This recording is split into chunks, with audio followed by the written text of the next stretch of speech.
Using a 19mm socket, we're going to go ahead and remove our lug nuts.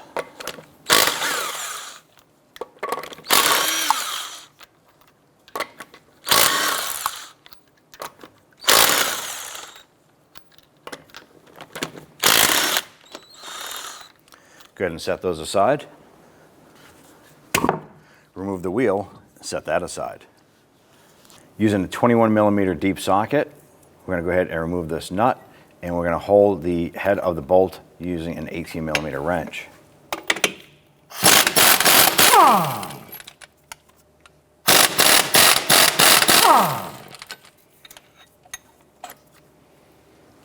We're going to go ahead and remove our 2 bolts from our knuckle to the strut.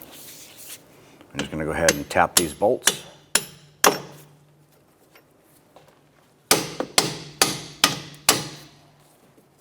Maybe we'll go ahead and use a pry bar here to try and work this around.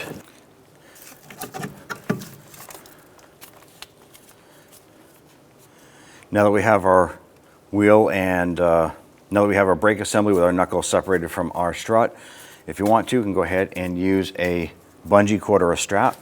So we're going to go ahead and use our bungee cord here. We're going to hook it into the body here. We're going to stretch it around our caliper and into the rotor. And that's just going to support this here to keep this from pulling out and causing extra pressure on our hose. Using a 15mm socket, we're going to go ahead and remove the 3 nuts on the top of our strut assembly. Do not touch the center nut here. I'm going to go ahead and remove these 3.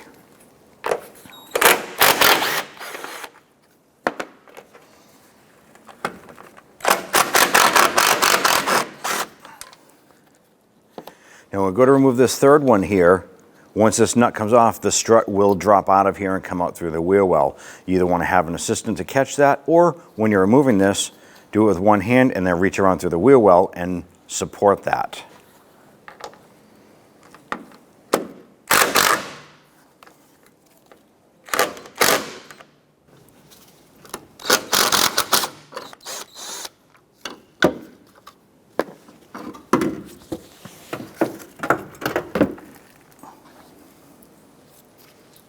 Now at this point here, we want to go ahead and compress our coil springs so we can go ahead and disassemble our strut.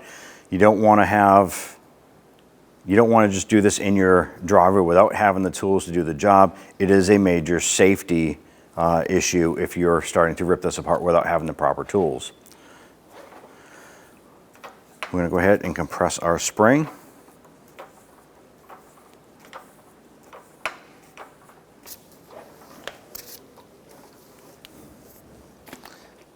With our spring safely compressed, we'll go ahead and use our 21mm socket and remove the center nut.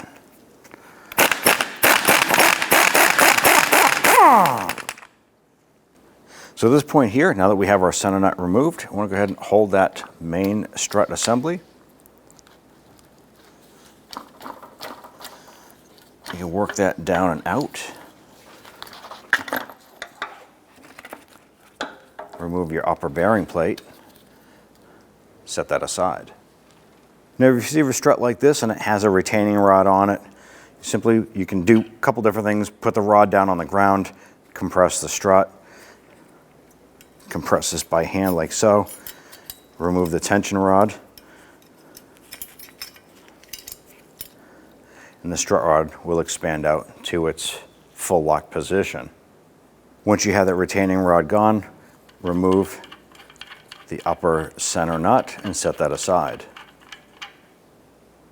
You can take your bellows boot and your bumper, install it through the top. There's going to be a smooth section of a band here and a smaller tapered section at the bottom.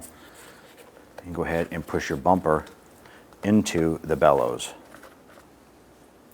Next, take your bellows cap. And you're going to fit that right on like so. Once you have those 2 pieces assembled, take your strut, line this up, and push this down into place. Go ahead and make sure that your boot comes, or your bellows comes down over the top of the strut assembly, like so. Now on the base of our strut, we have our spring tray right here, and we have a spring isolator boot. We want to go ahead and swap this over onto our strut. Going to use our trim tool here. I'm going to go ahead and release this little locking button here. Pop that out. Remove the isolator. And we're just going to swap this over to the other strut. Take your isolator pad, slide it over. Good, line this up. Take your retainer clip and lock that into place. So on our upper bearing plate, it's specific on how you reassemble this here. Our bearing plate has the 2 holes behind our studs as our replacement part does here. It's critical because the bearing plate itself has an offset bushing on the bottom side here. So you can't just throw this on wherever you want it. So on our particular removal, our holes are facing outward. If you were to turn this, it would actually make the upper bearing plate crooked either way. So you want this to be nice and level. Go ahead and remove your upper unit here. Next is going to be the bushings. You want to pay specific attention to this here. As you can see, there's a natural resting spot for that coil spring for the tail end of the coil to fit into. I'm going to take our upper bushing, press it down into place. Take our upper bearing plate here.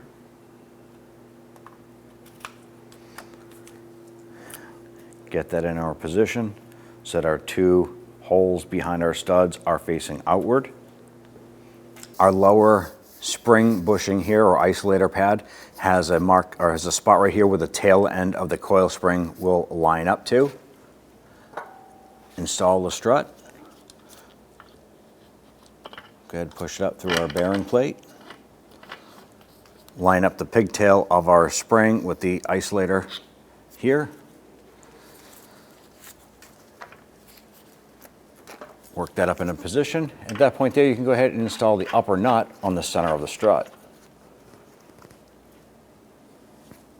Go ahead and take your strut, push that up, push it through your upper bearing plate. Now on the bottom side, you want to make sure that the pigtail or the tail end of your coil spring fits right into the notch of the isolator pad here. On the top, you want to go ahead and put your cap on the center. Go ahead and install that nut.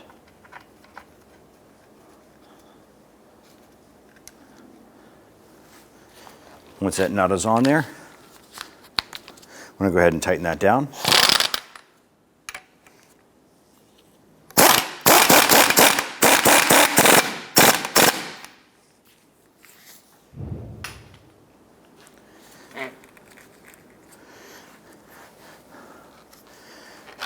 Make sure that that tail part of the spring is still lined up with that pad. On the top section here, our upper plate has 2 holes in front of the studs. These are going to be mounted inward on the body, as well as the lower 2 bolts on the bottom. We want to go ahead and rotate that out. So at this point here, we can go ahead and rotate that this way here. We want these holes to be opposite of the stud mounts down below. Let's go ahead and release our spring. Now we went ahead and just tightened down this nut on the very top. It bottomed out for us. As we're releasing our spring, keep an eye on the spring in the isolator, make sure that lines up. Make sure that your spring on the top is lined up with our isolator on the top.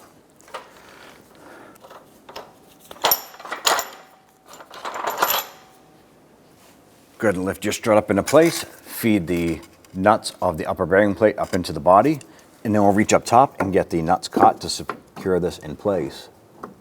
Now with the studs poking through, you can go ahead and capture one of those nuts there, just to hold it in place.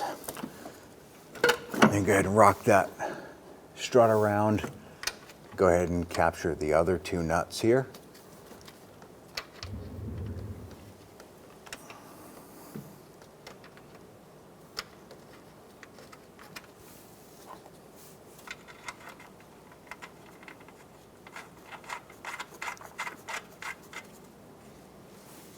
All three nuts are caught. We're just going to go ahead and snug those down.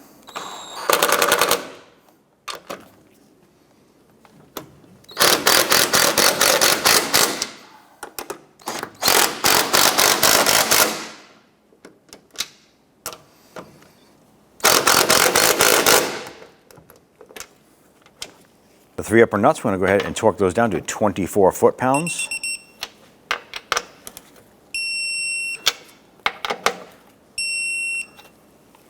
Now that upper strut is installed, let's go ahead and take our knuckle, line this up.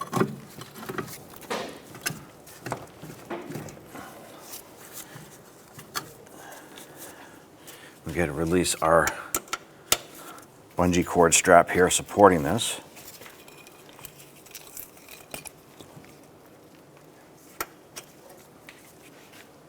At this point, we want to go ahead and get our holes from our knuckle lined up with the strut itself. Let's go ahead and bonk this into place. In order to get our bolt started, I'm going to use a large screwdriver here.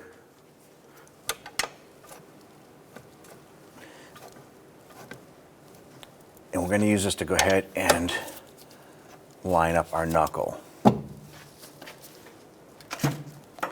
Just so we can go ahead and get a bolt started in here. Once we get those bolts lined up, we'll go ahead and tap these in a little bit. Do the same for the bottom.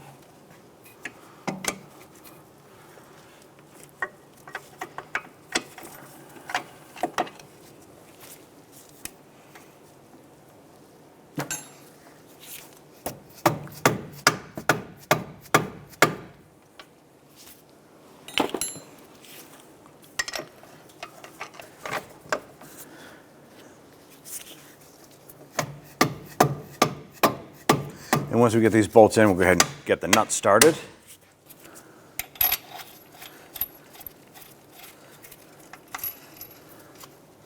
Yeah, let's go ahead and snug these nuts down.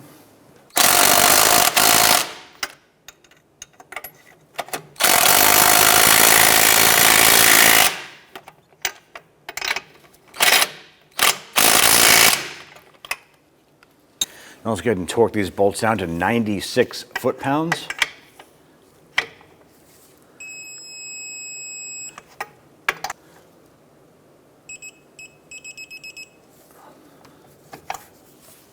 Let's go ahead and install our wheel. I'm going to start all of our lug nuts and get those threaded on by hand first. Once all these are on, we're going to go ahead and get those snugged down.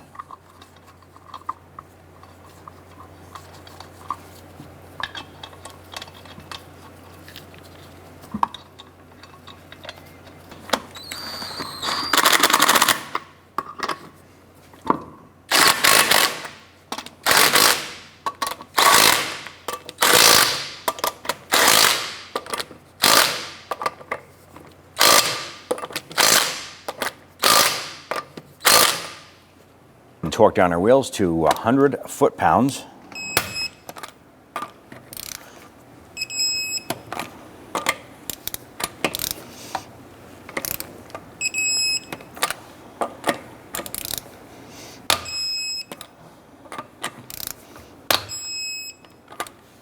Now that we have your wheels torqued, you want to go ahead and bring your vehicle down to your local alignment shop and get that taken care of so you don't have premature tire wear.